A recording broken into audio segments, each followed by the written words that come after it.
Hello students, welcome to online community for students. Today topic is Huffman coding algorithm. Okay, so today topic is Huffman coding.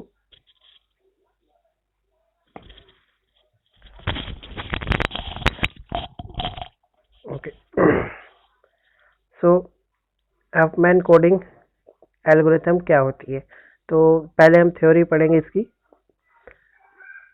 Okay, so every information in computer is encoded as a string of 1 and 0. इस line को ध्यान में देना कि जो भी system होता है हमारे पास, उसमें जब भी आप कोई भी इंफॉर्मेशन स्टोर करते हो, ठीक है, कोई भी इंफॉर्मेशन स्टोर करते हैं तो वो इंफॉर्मेशन आपकी 1 और 0 जो कि बाइनरी नंबर होते हैं, इनके अंदर कोडेड हो जाती है. ठीक है, तो ये सिंपल सी एक लाइन लिखी हुई है, इसी को हम एनकोडिंग भी बोलते हैं, एनकोडिंग. ठीक है, द ऑब्जेक्टिव ऑफ इंफॉर्मेशन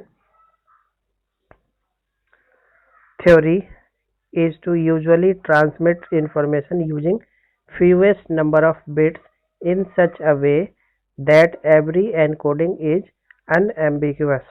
इसका मतलब ये है कि हमारा जो मेन उद्देश्य होता है इंफॉर्मेशन को एनकोड करने का, वो ये है कि हम कम से कम बिट्स को यूज करें और जिससे कि हमारा जो एनकोडिंग स्कीम है वो अनएम्बिगुअस रहे. ठीक है, एरर फ्री रहे.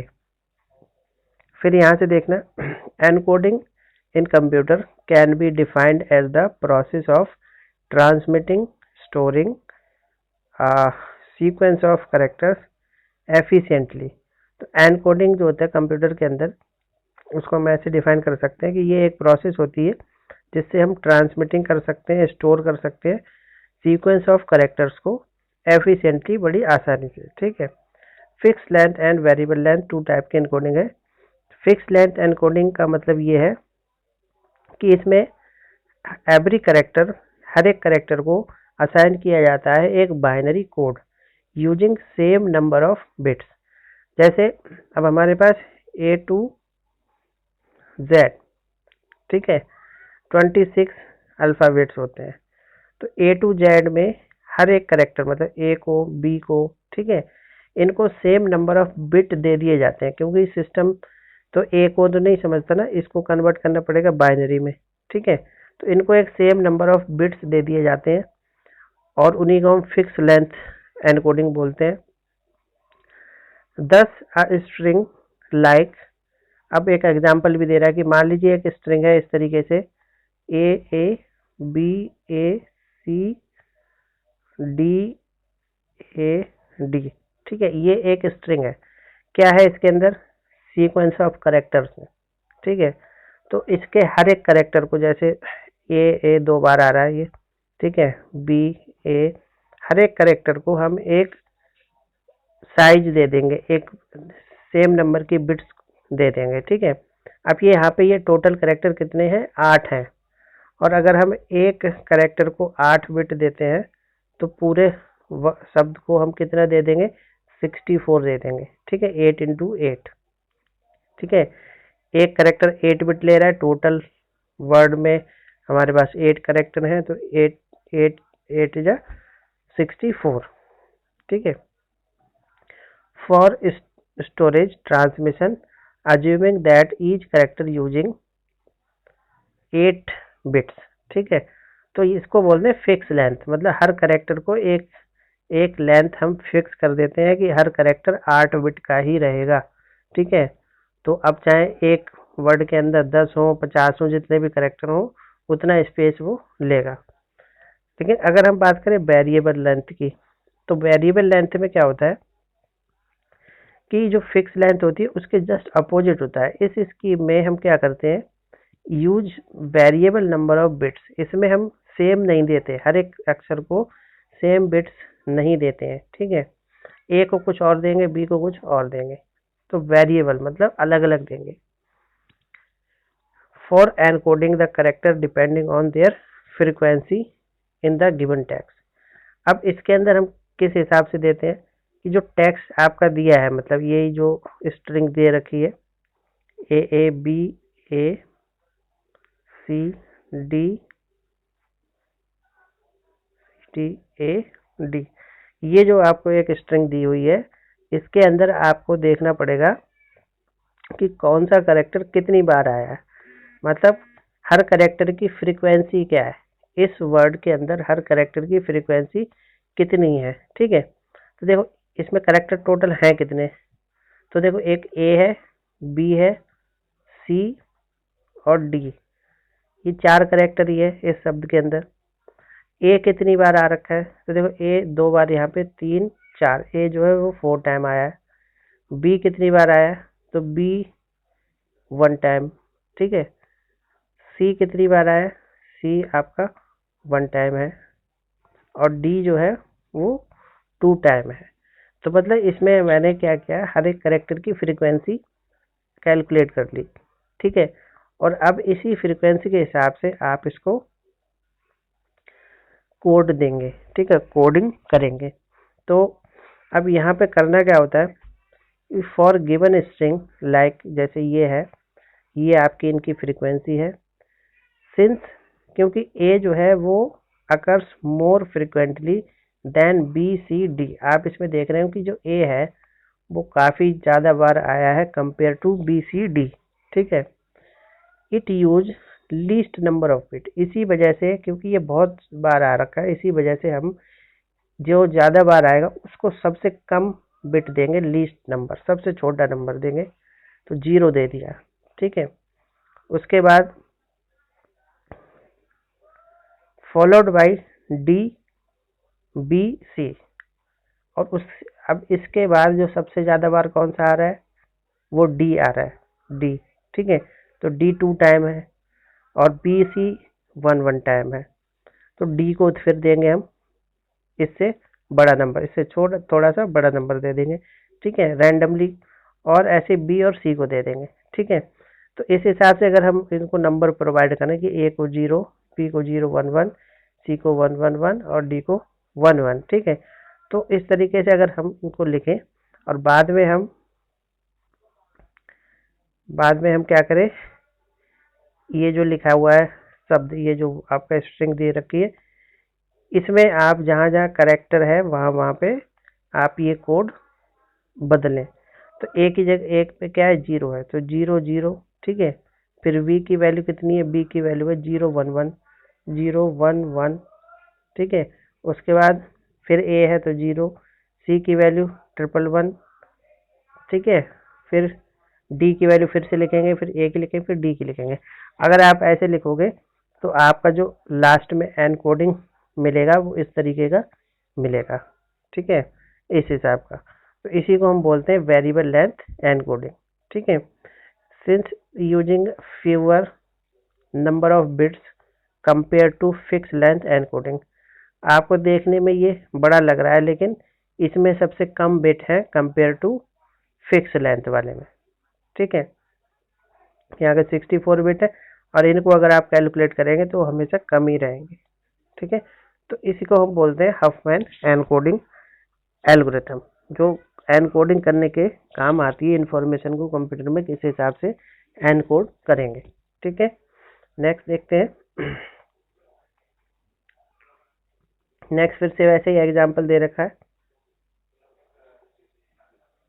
ठीक है, ये जैसे है, तो फिर से एनकोड कर दिया, ए 3 टाइम है, ए की वैल्यू 0 तो 3 बार 0 लगा दिया, फिर डी 1 1। ठीक है, और इस तरीके से इन सबको एनकोड किया गया है।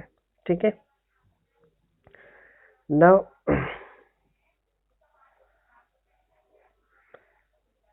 Problem statement. ठीक है, अब प्रॉब्लम स्टेटमेंट क्या होती है, इसमें क्या है, set of symbols to be transmitted और stored along with their frequency probability and weight. तो इनपुट में दिया जाता है जो भी प्रॉब्लम है, सिंबल है, उनको हम इनपुट करते हैं, जो डिपेंड हो सकते हैं फ्रीक्वेंसी पे या प्रोबेबिलिटी पे। उसके बाद जो आउटपुट रहता है, आउटपुट के अंदर प्रीफिक्स, फ्री या फिर वेरिएबल लेंथ, दोनों तरीके के एनकोडिंग में हमें आउटपुट मिल सकता है। ठीक है, तो ये इस तरीके की प्रॉब्लम करी जाती है। नाउ अगर हम इसकी हिस्ट्री की बात करें तो हफमैन एनकोडिंग क्या है। तो जो हफमैन एनकोडिंग है उसका यूज किया जाता है use for finding solution to the given problem statement. ठीक है, तो इसको किसने बनाया था? Developed by David Huffman in 1951।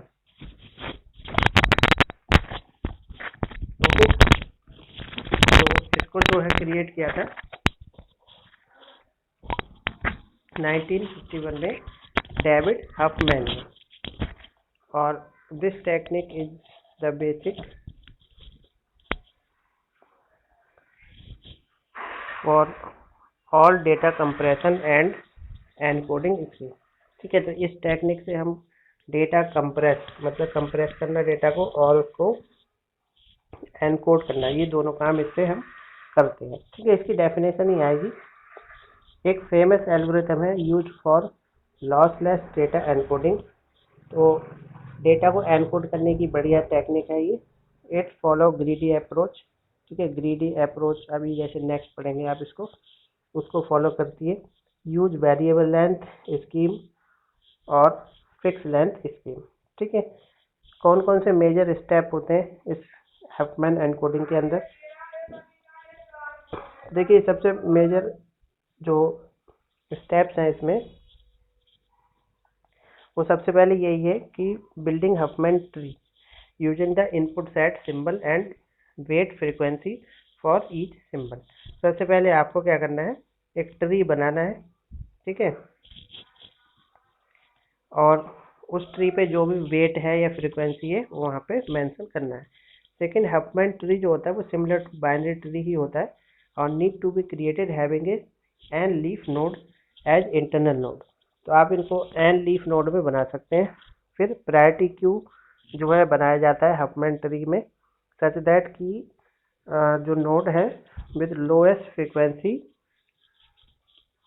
Have the higher priority. ठीक है, तो प्रायोरिटी क्यू, जो क्यू मैंने पढ़ाया था उसमें प्रायोरिटी क्यू पढ़ाया था, जिसमें जिसकी सबसे पहली प्रायोरिटी होती है वो सबसे पहले होता है। और एक मिनिमम हीप डेटा स्ट्रक्चर भी होता है इसके अंदर, ये हीप ऐसे आगे आएगा। ठीक है, इनिशियली सारे नोड्स जो होते हैं वो लीफ नोड होते हैं containing the character itself along with weight and frequency. ठीक है, इंटरनल नोड जो होते हैं वो दूसरे हैंड पे contain weight and link to child node. ठीक है, तो इंटरनल नोड दो मतलब चाइल्ड नोड पे लिंक बना के रखेंगे।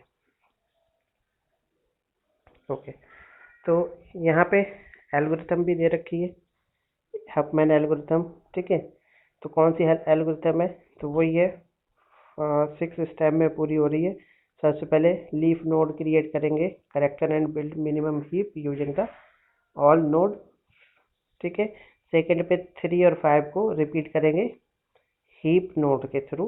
और थर्ड पे extract 2 node X and Y with minimum frequency from the heap. ठीक है, फिर फोर्थ पे create internal node Z with X as its left child, Y as its right child. ठीक है, फिर ऐड करेंगे जेड टू मिनिमम हीप। और last में node in the heap is the root node of the tree. ठीक है, तो अब यहाँ पे हम इसको बनाते हैं। देखिए, ये सब कुछ जो है वो एक एग्जांपल से यहाँ पे आप समझ जाएंगे। तो देखो, ये है आपके कैरेक्टर्स और ये है उनकी फ्रीक्वेंसी। ठीक है, और सबसे पहले स्टेप में हमें क्या बनाना है, लीफ नोड बनानी है हर एक कैरेक्टर की।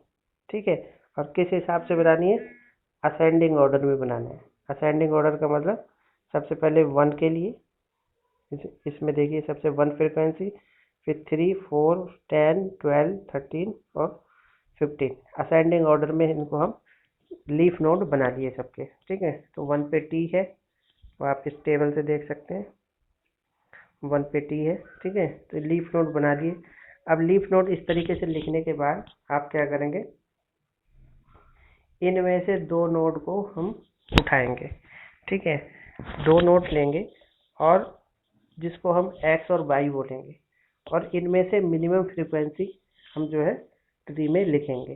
ठीक है, सबसे छोटी फ्रीक्वेंसी। तो अब इसके अंदर सबसे छोटी दो मिनिमम फ्रीक्वेंसी कौन सी है? 1 और 3। तो 1 और 3 वाले हम लेंगे। ठीक है, तो नेक्स्ट उस पर चलेंगे। देखिए यहाँ पे समझिए,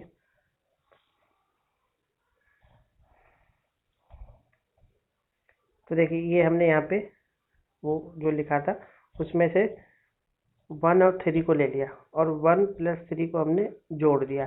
ठीक है, 1 + 3 को जोड़ दिया, तो हमारी जो नोड आ गई वो 4 आ गई। ठीक है, कहने का मतलब जो इस तरीके से 1 और 3 था, तो इनको हमने जोड़ा। ठीक है, तो जोड़ने के बाद ये हो गया 4। 4 पे लगा दिया 1 और 3 ऐसे करके।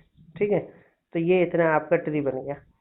अब इस 4 में से ये 10, 12, 13, 15, अब फिर से इनमें से छोटी दो उठाएंगे। ठीक है, फिर दो छोटी फ्रीक्वेंसी को हम फिर से उठाएंगे। तो अब जो दो छोटी फ्रीक्वेंसी इसमें कौन सी है? वो ये है 4 और 4। तो 4 और 4 का हम फिर से जोड़ देंगे। ठीक है, तो बन गया हमारा 8, और यहाँ पे एक 4 पे तो आपका ये वाला ट्री जुड़ जाएगा, और अगले 4 पे ये यू आ जाएगा। ठीक है, मतलब ये कुछ ऐसे थे ना, 4 और 4, तो एक 4 से तो आपका ये वाला ट्री जुड़ गया पूरा। ठीक है, जिसमें टी है और ओ है, और यहाँ पे इससे यू जुड़ गया है। ठीक है, और इन दोनों को जोड़ के 8 आपकी नोट बना दी ऐसे करके। फिर अब फिर से 8, 10, 12, 13 इसमें से कौन सा जोड़ेंगे? सबसे छोटे दो छोटे यही है, तो हो गए 18। ठीक है, 18, और 18 से करने के बाद आपका जो यू वाला है वो इधर कितने से जुड़ेगा? लेफ्ट साइड में 8 से, और राइट साइड में 10 से। ठीक है, लेफ्ट साइड में 8 से और राइट साइड में 10 से। ठीक है, फिर से दो छोटे उठाएंगे, तो दो छोटे 12 और 13 हैं। ठीक है, तो नेक्स्ट पे चलेंगे।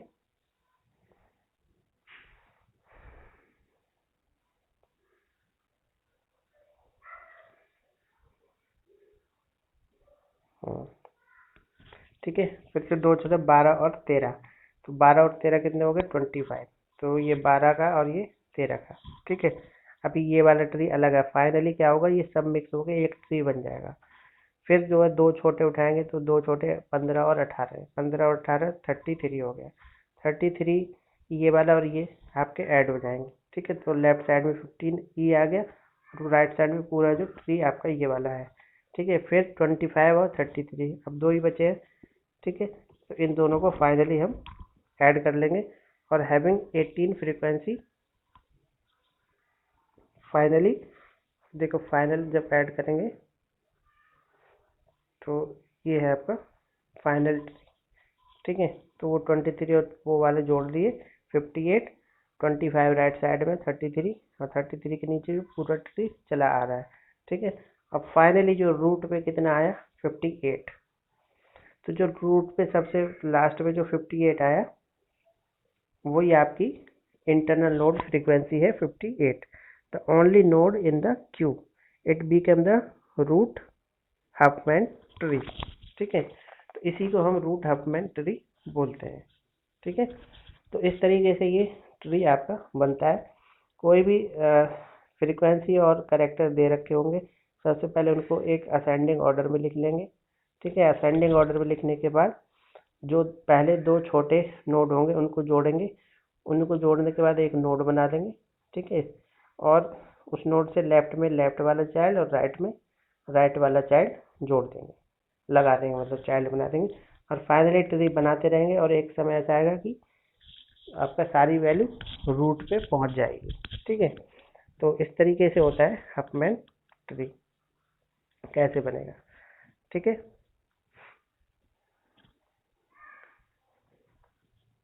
ओके, तो इतना ही काफ़ी है इसके अंदर। ठीक है, ज़्यादा डिटेल में नहीं जाएंगे क्योंकि ये इतना एडवांस है। ठीक है, इसमें भी काफ़ी चीज़ें एडवांस है, लेकिन मैं उतना ही बताऊंगा। फिर